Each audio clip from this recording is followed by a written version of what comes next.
Salut la grande famille, c'est encore moi Rosy Bejo. Si tu es nouveau, tu es nouvelle sur ma vidéo, faut t'abonner sur ma chaîne YouTube, ma page Facebook, Instagram. N'oublie pas de partager mes vidéos et aussi liker. Bref, la famille, j'aimerais vous présenter une petite vidéo de Saïd Penda. Panda ou Penda, tout ça là c'est la même chose. Il n'y a pas de faute quand tu veux prononcer un nom. Voici celui-même qui va déconstruire Laurent Gbagbo, qui va venir déconstruire. Quand le papa Laurent Gbagbo était au pouvoir, c'est qu'il a fait et c'est qu'il a promis, c'est qu'il n'a pas fait. Et puis il est en train de dire, et on voit ses militants en train de raconter que des bêtises, de n'importe quoi. Voici Saïd qui va déconstruire terre à terre, ivoirienne. Écoutez très bien cette vidéo-là, vous allez mieux comprendre. Et soyons vigilants. Soyons vigilants. Ne restons pas là pour dire non que oui, on va faire ça. Soyons vigilants. Soyons vigilants. 2025 qui approche là. C'est à nous de dire non que oui, le destin, c'est à nous de prendre notre destin en main. Ne restons pas là pour dire on est fanatique de telle personne et puis on ne va même pas réfléchir. On est fanatique et puis on est là. Non. Affaire des fanatiques là. Ça après, ça peut venir. Après, ça peut venir. On veut celui qui peut développer notre pays, qui est la Côte d'Ivoire. Mon frère, on peut jamais, toi-même tu peux jamais indexer ta main gauche avec ton village. Jamais de la vie. C'est toujours avec la main droite. Toujours avec la main droite. C'est pour cela que je vous dis toujours, soyons fidèles à notre pays. Ne restons pas là pour dire, oui, j'aime Bédié, j'aime Gbagbo, j'aime Alassane. Tu aimes ceux-là. Quand ils étaient au pouvoir, bon, quand ils sont au pouvoir, là, les gars ont fait quoi de bon pour ton pays? Les gars ont fait quoi de bon pour ton pays? C'est à travers ça maintenant, toi-même, tu vas dire, bon, je supporte telle personne, je soutiens telle personne parce que quand il était au pouvoir ou quand elle était au pouvoir ou soit il est au pouvoir, regarde ce qu'il est en train de faire. C'est tout. C'est ça on veut. Mais pour dire, celle a fait ça, lui il a fait ça, on va venir ici, on va aller comme, hé, ne soyons plus stupides comme avant. Hein. Oui, ne soyons plus stupides comme avant. Les gens nous prennent pour les idiots même. Oh, nous on n'est pas idiots. On est intelligent où on est maintenant. Là. Quand on dit super intelligent, là, au 21e siècle, là, si tu n'es pas intelligent, c'est que toi-même, tu es le plus idiot. C'est que tu es mort. Même les morts, même là, eux, ils sont intelligents même. Merde, on peut faire ça. On va écouter Saïd. Et bien avant que ça va chauffer. On est dedans. Il dit, avant que 2025, on rentre dedans. Là, ça va chauffer. Gbagbo a fait comme ça, non? Regardez très bien. Toujours c'est Gbagbo. Il y a les révélations, ça sort. Mais Bédié a fait pour lui, mais on ne voit pas Bédié en train de... Oui, on a cassé le papo de Bédié. Bédié est dans son coin. Lui, mais il sait. Bédié même sait que oui, quand il était au pouvoir, c'est qui lui l'a fait là. Il ne peut pas venir s'agiter. Gbagbo Laurent n'a pas encore compris. Écoutez très bien. On dit le même système d'avant là, où Gbagbo était au pouvoir là, c'est le même système là que Gbagbo veut, actuellement ils sont appliqués.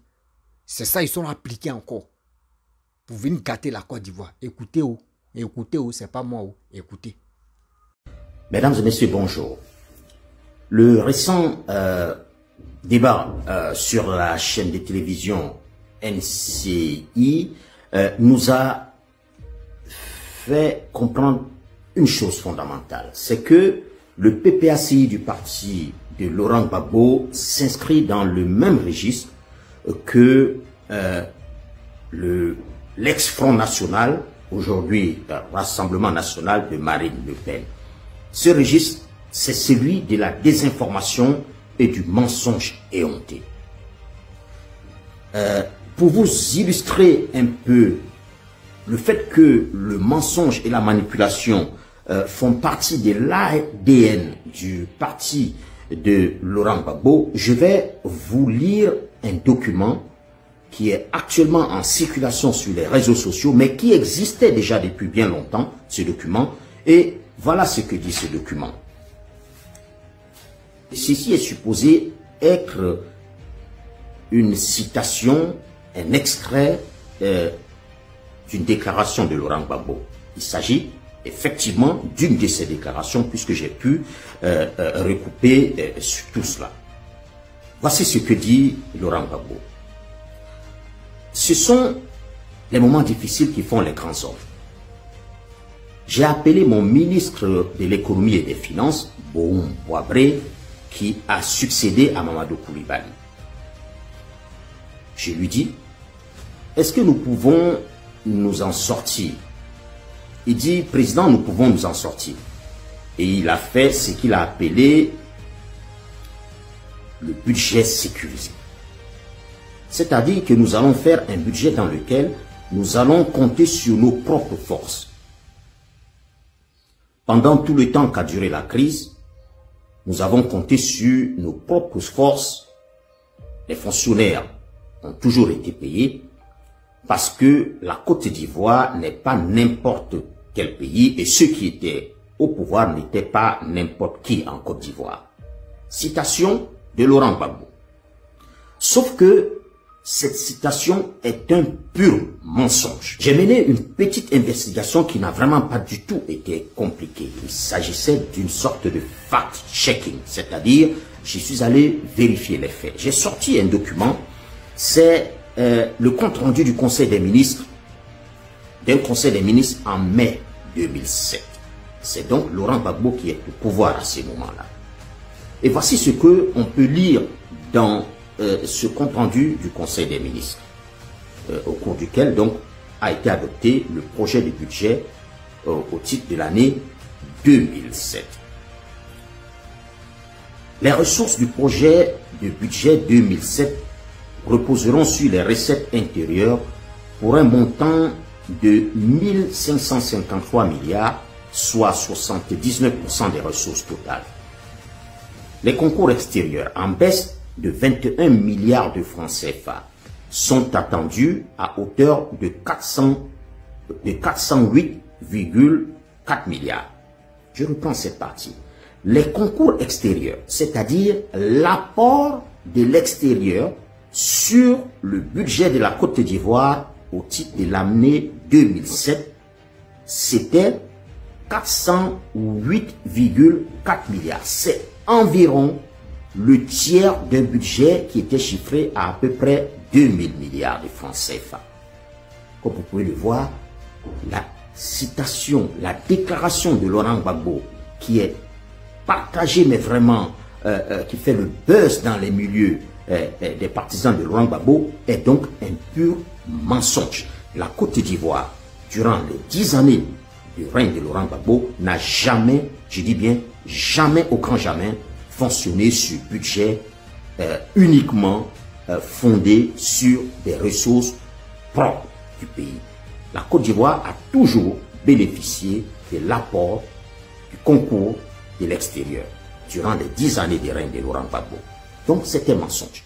Mais je voudrais vraiment mettre en garde les animateurs, les journalistes, mes confrères journalistes. J'ai vu comment mon jeune et brillantissime confrère Ali Djarasouba a souffert au cours de ce débat sur NCI, qui a notamment opposé Koné Katinan et le ministre ivoirien de la jeunesse, Mamadou Touré, parce que tout simplement le confrère ne pouvait pas vérifier les chiffres et les sources qu'avançait Koné Katinan. J'ai moi-même fait des recoupements et plus de la moitié des informations que donnait Koné Katinan du PPACI étaient non fondées, c'était vraiment du mensonge. Le ministre de la jeunesse, Mamadou Touré, lui non plus, il semblait totalement désarmé face à ce flot de mensonges parce qu'il ne s'était apparemment pas préparé à se retrouver en face d'un contradicteur qui avancerait des mensonges de façon aussi éhontée. Et je voudrais donc mettre en garde l'ensemble de mes confrères et l'opinion ivoirienne, voire africaine, sur le fait que le PPACI s'inscrit dans le registre du Front National. En France, qu'est-ce qu'on a fait pour contourner un peu cela? À cause du caractère mensonger des informations et des déclarations du parti de Marine Le Pen, on a mis en place, lors des débats en direct, un service de fact-checking qui pouvait revenir quelques minutes après sur des déclarations du Front National, aujourd'hui Rassemblement National, pour dire monsieur, madame, telle information que vous aviez donnée était infondée. Et donc, ce qui a poussé cette formation à mentir moins, à vouloir moins faire passer ces fake news dans des émissions à très grande écoute. Donc, le PPACI est un parti qui fonde sa stratégie de communication et d'embrigadement mental sur du mensonge. Il va falloir que les gens soient extrêmement, je dis bien extrêmement vigilants. Pour ce qui me concerne, très modestement, je ferai l'effort de toujours revenir en vérifiant des informations qui sont avancées par ces partis. Voilà ce que je voulais partager avec vous aujourd'hui et je vous reviens très très vite. Merci et à très bientôt.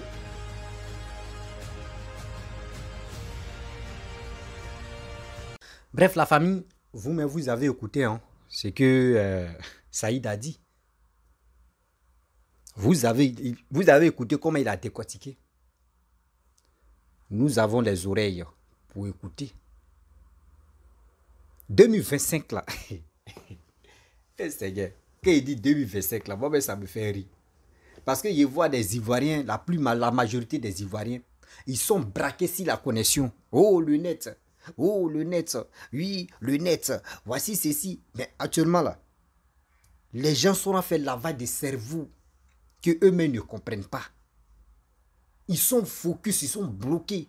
S'il y a fait des connexions, mais eux-mêmes ne savent pas quand ils vont nous dire, ah, mon frère, toi, tu dis à quoi de passe, tu es en train de parler. On dit, voici les élections qui s'approchent là, 2025, tu vas aller voter. Est-ce que tu as une carte, tu as carte d'électeur pour aller voter? Il va te dire, non, lui n'a pas. 5 000 francs. Mais c'est eux, chaque week-end, chaque vendredi, samedi, ils sont versés dans les maquis, dans les hôtels. C'est eux qui sont dans les vrais coins, en train de s'enjailler, en train de s'amuser. Mais simple 4 CNI, 4 électeurs seulement là, tu n'as pas. La majorité des Ivoiriens, à 100%, il y a plus de 80% qui n'ont pas de cartes. Et demain là, on sent en 2025. C'est eux qui vont dire, non, nous-mêmes là, on ne nous a pas dit. Il est temps. On vous dit, matin, midi, soir, faites beaucoup très attention. Partez-vous enrôler. Partez-vous enrôler. Voici ce qui, les révélations en train de sortir au fur et à mesure. Demain là, vous allez dire non que oui, les nordistes, c'est eux qui sont enrôlés. Oui, c'est eux, ils ont donné assez pour aller s'enrôler. Ils ont enrôlé, comment dirais-je, les étrangers. Dans vos bouches, vous allez dire, ce sont les étrangers. Les mêmes qui ont le courage d'aller voter et les mêmes qui ont le courage d'aller s'enrôler là. Demain là, vous allez les traiter. Te dire ils sont étrangers. Mais vous-même, vous qui êtes Ivoiriens là, pourquoi vous-même, vous ne prenez pas votre destin même en main et puis vous ne partez pas vous enrôler? Mais vous êtes là, non, lui là a fait ça, oui, lui là, hein, oui. Mais vous êtes là vraiment les clowns. Vous avez entendu ce qu'il a dit? Vous avez entendu ce que Saïd a dit?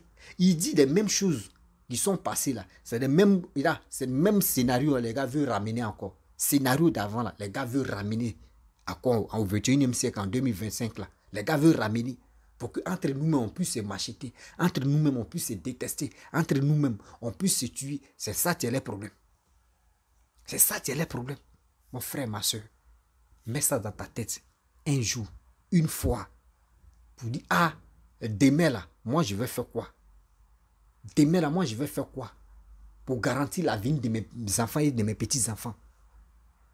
Faut pas on va être là. Non, Babo, Bédier, Alassane. Non, moi là, moi il dit toujours, moi dans mes vidéos, ceux qui m'écoutent et ceux qui me suivent depuis fort longtemps, je leur dis, moi je n'ai pas de parti pris. Mais moi je soutiens celui qui développe mon pays. Si c'est Babo qui développe mon pays, moi je vais suivre Babo. Si c'est Alassane qui développe mon pays, je vais le suivre. Si c'est Bédier qui développe mon pays, moi je vais le suivre parce que moi je suis amoureux de mon pays qui est la Côte d'Ivoire. Sinon pour dire les êtres humains là, entre nous-mêmes on se ment. Entre nous-mêmes là, on ne se dit pas la vérité. Oui. Entre nous-mêmes là, on ne se dit pas la vérité. On est là, on est en train de se mentir. Non, lui il a fait ça, lui il a fait ça. Oui, ils vont te dire, lui il est étranger. Non, c'est qui lui l'a fait là, c'est pas bon. Oui, il est comme ça, il n'aime pas les Ivoiriens. Oui. Vous avez entendu? On dit c'est le même scénario d'avant, là, les gars veulent ramener. Et puis nous-mêmes, on est en train de voir. Ou les Marie, comme Odette Lorion, elle va venir ici, elle va dire non que oui, vous voyez, 6 va devenir 9. On voit les Damana Pika, 6 va devenir 9. On voit Stéphane Kipré, 6 va devenir 9. On voit même les activistes même qui passent leur temps pour dire non que oui, le 6 va devenir 9. Mon frère, quand on dit 6 va devenir 9, là, dis-toi qu'il y a un danger qui se prépare. Pour éviter ce danger-là, c'est à nous de dire à nos frères et de dire à nos soeurs, vous dites, hey, partez vous enrouler. Vous-même, là, vous allez prendre votre destin en main. Vous allez prendre vous-même, vous allez récupérer votre vie, vous allez récupérer votre Côte d'Ivoire. Pour dire, nous on est fiers. Orange, blanc, vert. Oh, quand il porte orange, blanc, vert, quoi, il dit trop enjaillé dans ma peau. Il dit toujours, il dit si mes 2 parents n'étaient pas ivoiriens là, moi, il allait les convoquer. Il allait les convoquer. Il dit non, moi je ne suis pas allé avec ça. Pourquoi? Côte d'Ivoire est doux comme cela là. Les Ivoiriens qui sont accueillants, les Ivoiriens qui sont amour, les Ivoiriens. Non, la Côte d'Ivoire est doux comme ça, des bananes braisées arachides. C'est ça. Et dans ça, vous n'êtes pas Ivoirien. Eux-mêmes, ils sont au courant. Mais Dieu merci qu'ils sont Ivoiriens, donc ils ne veulent pas trop parler. J'aime trop mon pays qui est la Côte d'Ivoire. Donc quand je parle de mon pays comme cela là, et quand je vois les individus mal intentionnés, qu'on mange des cerveaux matin, midi, soir, j'ai mal à leur place. Oui, j'ai mal à leur place. Comme un être humain, toi, quelqu'un va manger ton cerveau et va te faire croire que oui, c'est lui qui est dans la vérité. Toi-même, assieds-toi, tu vas réfléchir. Assieds-toi, toi-même, tu vas réfléchir. Voici ça, regardez très bien. Nous ne sommes pas encore rentrés dans les élections. Hein. Nous ne sommes pas encore rentrés en 2025. Ton voisin, tu es étranger. Aujourd'hui, vous attendez. Tu t'en prends crédit chez lui. Lui aussi vient prendre crédit chez toi. Mais quand on va rentrer dans les élections, poum, c'est là maintenant de devenir ton pire ennemi. Regardez comment on est idiot. Regardez comment on est stupide dans nos têtes. D'abord, tu voyais ton voisin là. Quand on va rentrer dans les élections, tu ne vas plus le voir comme ça. Toi, dans ta tête, tu dis non, c'est lui qui va t'arracher ton pays. Oh, Seigneur. Et la famille, j'aime plus faire les longues vidéos, quoi. On va faire court métrage, des vidéos maintenant, et des 2 aussi. On va, voilà, maintenant les passes, il va y avoir un passe où on dit la cherté de la vie. Dites à vous aussi, activistes, on va toujours parler, et on va parler de la cherté de la vie pour encourager nos jeunes frères pour aller travailler. Vous, c'est pas ça, c'est si connexion là, vous courez comme ça. Ah, il n'y a pas connexion. Ah, ouais, connexion, on va se déconnecter. La famille, si tu es nouveau, tu es nouvelle sur ma vidéo, il faut t'abonner sur ma chaîne YouTube, ma page Facebook, Instagram. N'oubliez pas de partager mes vidéos et je vous dis à très bientôt. Ciao, on est ensemble. Bisous.